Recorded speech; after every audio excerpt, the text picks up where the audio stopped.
Mga kapamilya, nakatutok kayo ngayon dito sa PGT Exclusives. Gamitin niyo po ang ating hashtag for tonight. Kasama niyo Wise Estabilio.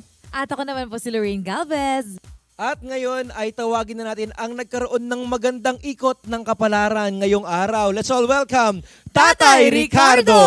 Ayan, magandang gabi po sa inyo. Una sa lahat, congratulations. Maraming salamat sa inyo. Ano po yung Yes. pakiramdam ninyo na kayo ay nakakuha ng 4 na yes mula sa ating mga judges? Kasi wala akong idea kung ano magiging kahinatnan o kalalabasan ng aking pagpe-perform.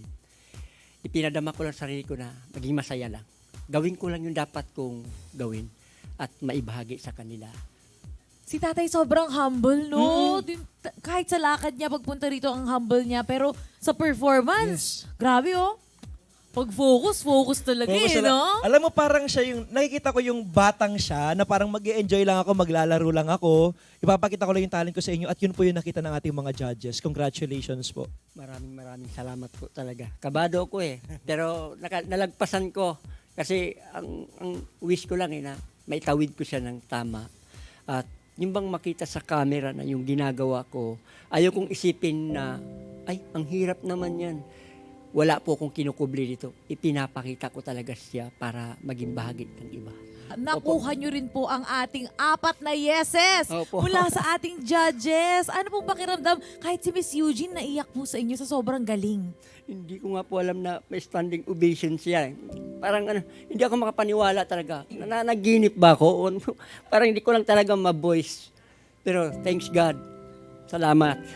Yes. And maliban po sa mga judges natin, tatay, no, yung mga audience natin, Lorraine, naiyak din sila and na-inspire sila sa kwento mo na patuloy mong ginagawa itong pangarap mo despite ng mga trabaho na ginagawa po ninyo. Ano pa ba yung trabaho ni tatay? Ang trabaho ko po ay isa po kong freelancer. Kapag mayroong tawag, ako'y available, mason, wire installation, tile sitter, cabinet maker.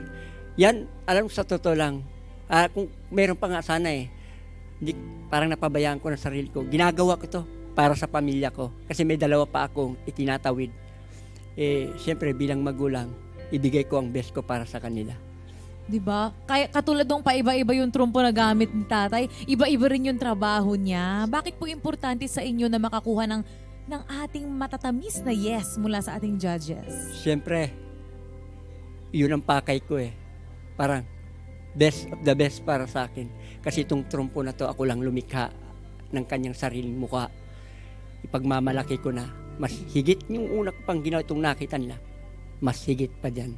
Pero gusto ko lang pong malaman, kasi ang tatay ko karpintero din, construction worker din, and mahirap talaga yung kitaan kapag ka-construction worker. Naiintindihan ko po yan. Paano naman po na itatawid ng trabaho yung pagpapaaral at saka pang sustento po sa pamilya, tatay? Sipag lang at tiyaga. Totoo yung sinasabi mo eh. Bilang karpintero din ako. Ang hirap din kasi, meron kasi mga client na ayoko yung marinig na ay ayoko niyan.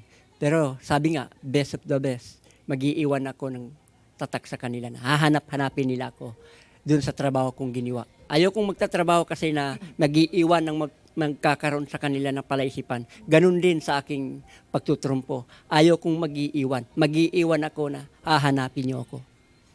Yes. At speaking of hahanapin si tatay, saan pa po ba kayo nakakahanap ng oras para mag-practice ng pagtutrumpo? Kasi ang dami nyo na pong ginagawa. Freelancer po kayo, tatay din po kayo.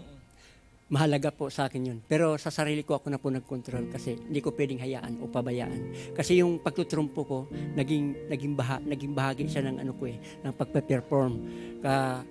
Malaki kasi ang nagiging ko dyan kapag kumita ko dyan sa pag-perform na yan o sa iba, yung sweldo ko sa 2 linggo, sambot na, lagpas pa.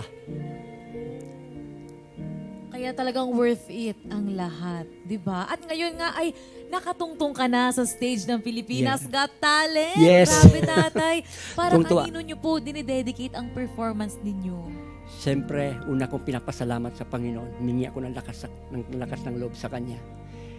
Ang naging daan ko dito, ang aking pamilya. Kaya sila po talaga ang pundasyon ko.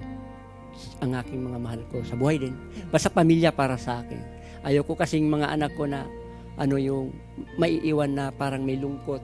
Hanggat ito ako ngayon, hanggat may magagawa ako, lalo ng aking may bahay, tulong kaming dalawa. Hindi niya rin ako pinababayaan. Kaya sabi niya sa akin, try hard lang pa kasi andyan ako sa likuran mo. Sabi ko, salamat naman.